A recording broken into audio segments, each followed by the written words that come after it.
Welcome to Totnes in Devon. My name's Rob Hopkins from Transition Town Totnes.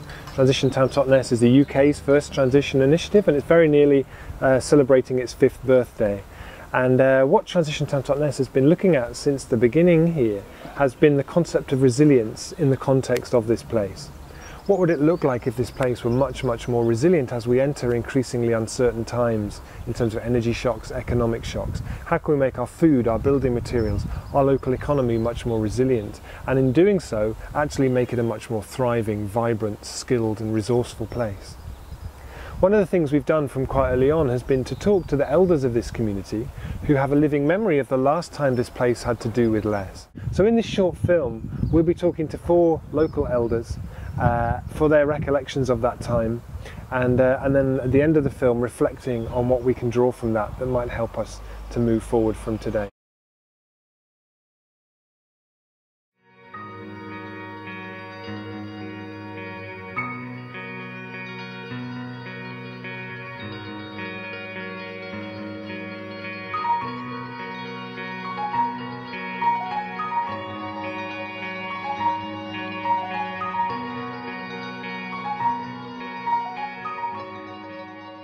I think there'll be shocks. I think there'll be lots of shocks, economic shocks. And within my living memory, there was a time when we were resilient back in the 50s and 60s and could absorb those shocks. The Second World War was a massive shock to the world, to Europe in particular, to this country in particular, an island that's surrounded by German U-boats with the threat of starvation, still managed to feed itself and probably could have if it was completely cut off with difficulty, but it had that resilience. That resilience has now gone. We are now at the mercy of, we're held to ransom by oil. Switch off the oil, we will starve. There's no ifs, buts or maybes. It was a happy time. There were fewer distractions. You know, today the consumerist sort of lifestyle we live is very distracting. At the time it was slower, and what you did do, you could concentrate on, you could apply more time to. Television only had 2 channels. We listened to the radio a lot more, we read books a lot more, and sat in the garden and talked to each other. Yeah, I remember that, talking to each other. Nothing was thrown away, there was hardly any waste. It was unheard of to use plastic for plastic bags, that sort of thing. Food was, although not in short supply, it wasn't wasted. You know, what you didn't eat, you gave to the dog. The dog didn't have dog food, the dog had what we ate left over, if there was any. There were a lot of hungry dogs. The farmers used to bring their cattle in on a Tuesday, I think, to the cattle market at the top of the town. And that was riotous. The whole town filled with cattle trucks, mud, dung, straw. It was awash with animal waste. The pub stayed open all day, and by the end of the day it was awash with drunken farmers and farmhands, so it was colourful. I ended up working on the Totnes Times, which is the local weekly newspaper. At the time, being a white-collar worker was regarded as very uncool. It wasn't fashionable at all. And I happened to be the only applicant for the job, which is probably why I got it.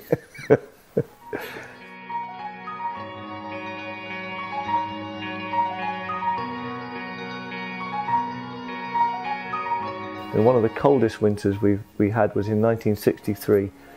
And it was cold for months, even here in the southwest. It was so cold it was indescribable.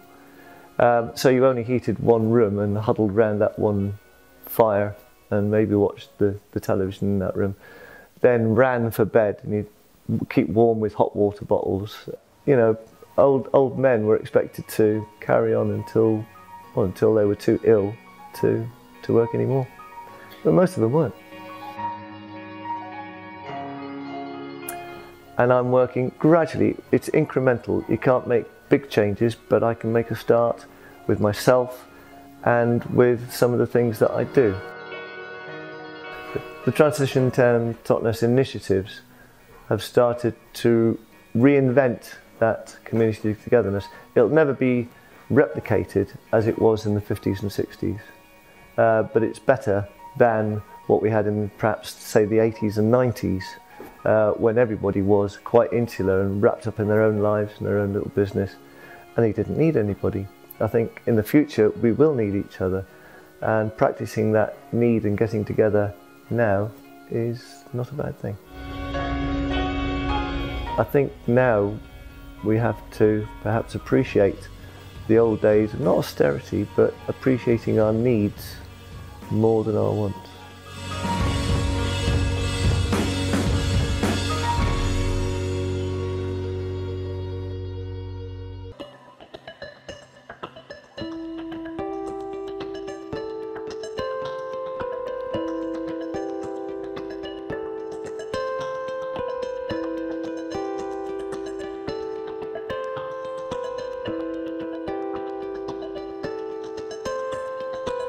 The difference between then and now is that most people who owned the shops lived above them, whereas now they're empty above.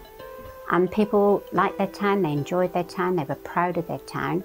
Every morning you'd see people out cleaning the place in front of their shops. People were poor. We had people that came into school that worked on farms, that parents were farm labourers, and they were poor. I guess the people that had plenty of money possibly didn't go to school in Totnes. They'd possibly gone to private school. I'm not quite sure why we had a car, but my dad built a garage onto the side of the house. And we went out in this car, usually on a Sunday, maybe on a Saturday if we're going to visit some relations. But that's what everybody did. You didn't go to school in your car. My dad never went to work in his car. We were never picked up and taken in the car. That was to outings.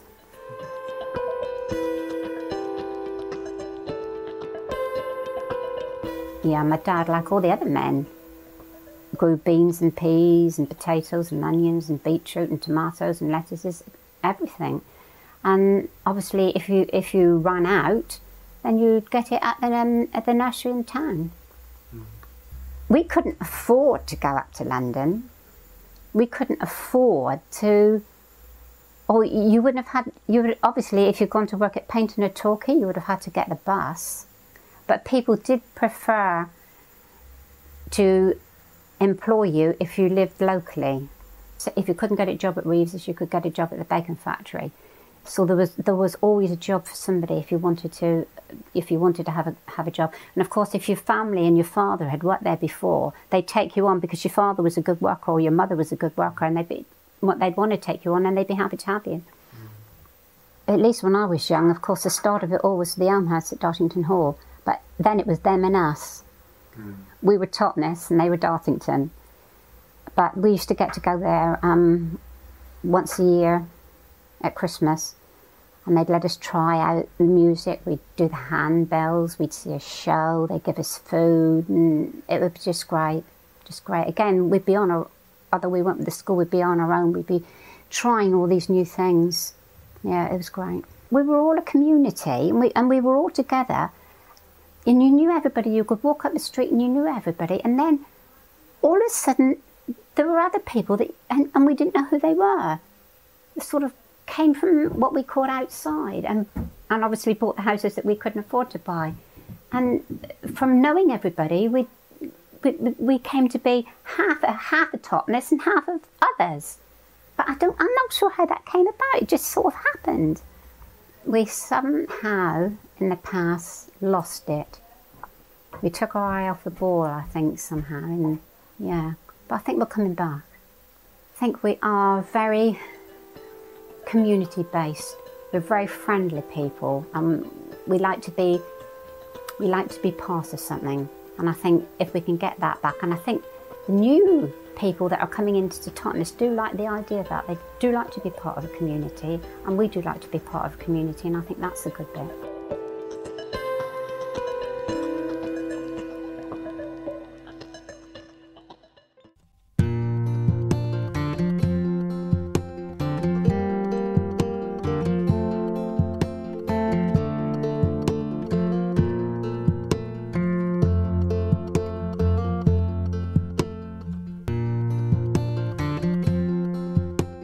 I was born in 1939, just prior to the Second World War, and of course then during the war years, where we were growing, or I've heard my mother and father say over a period of time, that all the flowers that they used to grow in pot plants, that all had to be given up. They had to produce food for the war effort. Now, in those days, everything was grown on this plot of land. They had a few greenhouses. They had a greenhouse up against the wall, which is part of it is still remaining behind me.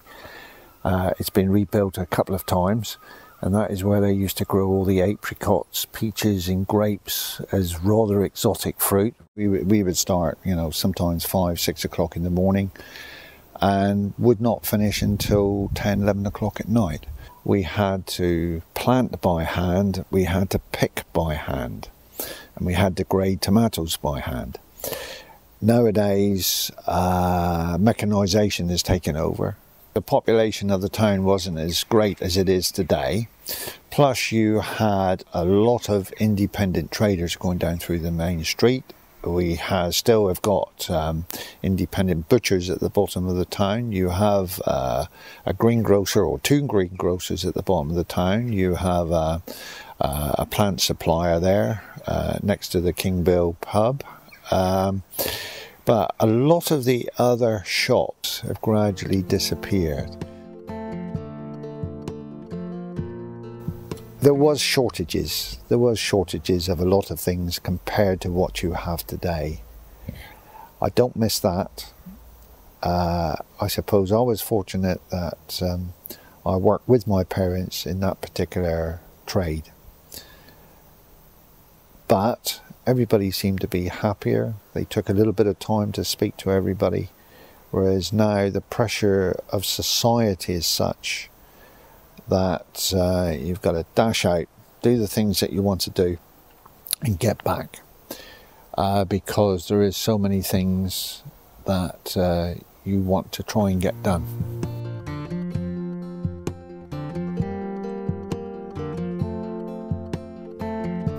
They haven't got the time to go to individual shops now. They go in, they pick up their trolley, up and down the aisle, they're picking off the things that they want, whereas before you perhaps would have to go into a shop, have to wait while the customer in front of you was being dealt with, and then it was your turn to order what you wanted or select what you wanted. Plus the fact is, with the supermarkets coming into Totnes, you're pulling or bringing in more people from the country area, whereas before, back in the 60s, early 70s, not everyone had vehicles, their own transportation. You had to rely on buses to come in. Buses have been gradually withdrawn from a lot of areas, and people have got their own means of transportation. So, yes, I suppose, sorry to see an area of land go and be built on, which could have been still producing food for the particular area, but the demand was such, and the demand is such by the supermarket. They require high quality produce, and I think in some respects there is a lot of produce that could be sold, could be used, which is thrown away. I think people have got, or our customers today have got a vast range of food that I wonder whether they appreciate it, because there is a tremendous amount of waste in this country.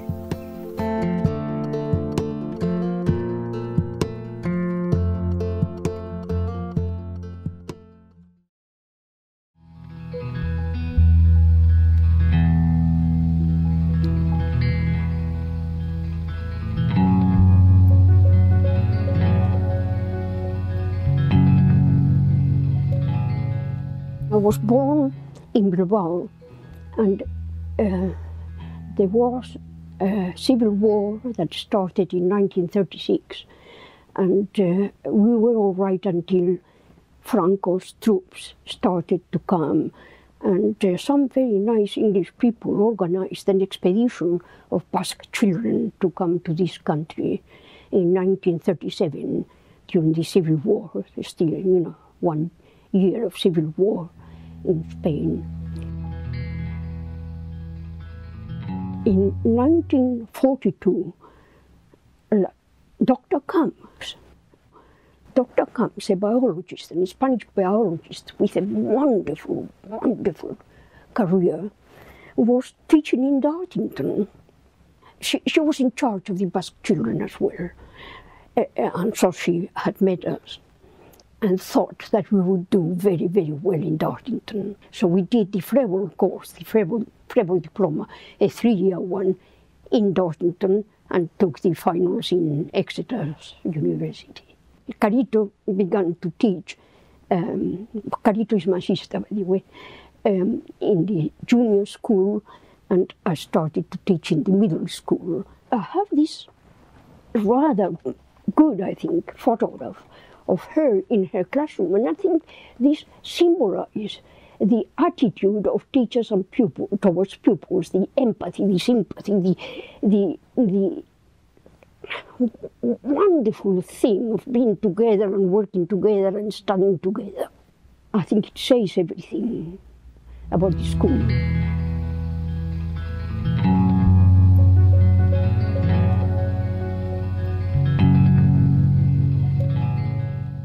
It's not good having a lot of freedom and not knowing what it is all about.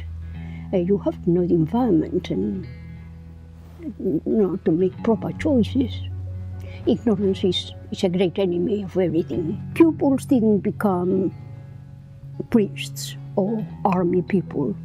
No, they became artists or I don't know, doctors, anything except priests and the army, because we didn't believe in, we believed in cooperation in a big way. Dorothy and Leonard created Dartington and really gave it a fantastic, phenomenal start because of the people they were. And Dorothy was a wonderful speaker too, and she was a good actress. And Leonard was such a practical man, and if you didn't like trees, he made you love them. And they were thought of as part of a very special class of people with lots of money, but wanting to do good things, which they managed to do.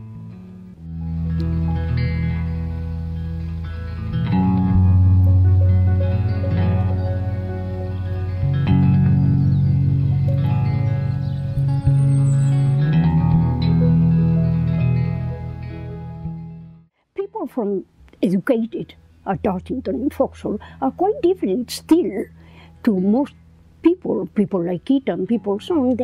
They're more open, more interested in everything that goes on, more fun in many ways.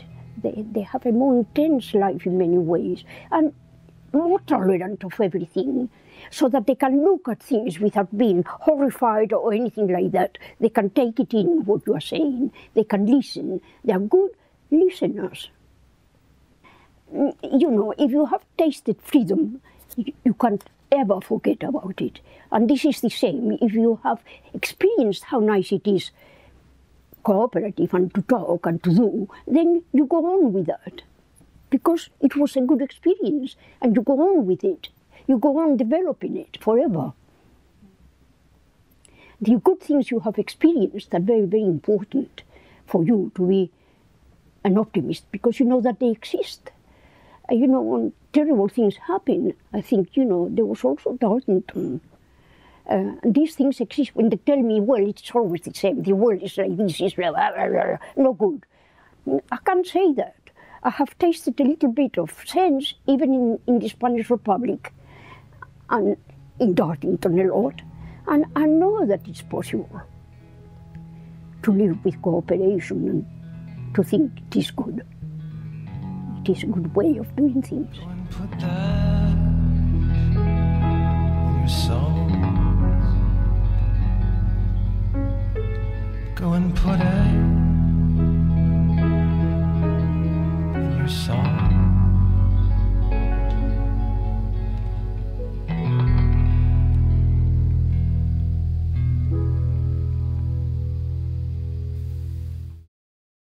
So the purpose of this film hasn't been to idealise the past or to paint some romantic, rosy picture of it, but it's also about trying to reclaim something from it as well. We have a tendency in our culture to just dismiss everything that went before us as being rubbish and worthless, and everything that we do today as being so much better. In Transition Town Totnes, we really focus on this notion of localisation as economic development. That putting this economy back together again so that it meets more of its own needs could be the potential for an economic and social and cultural renaissance for this place.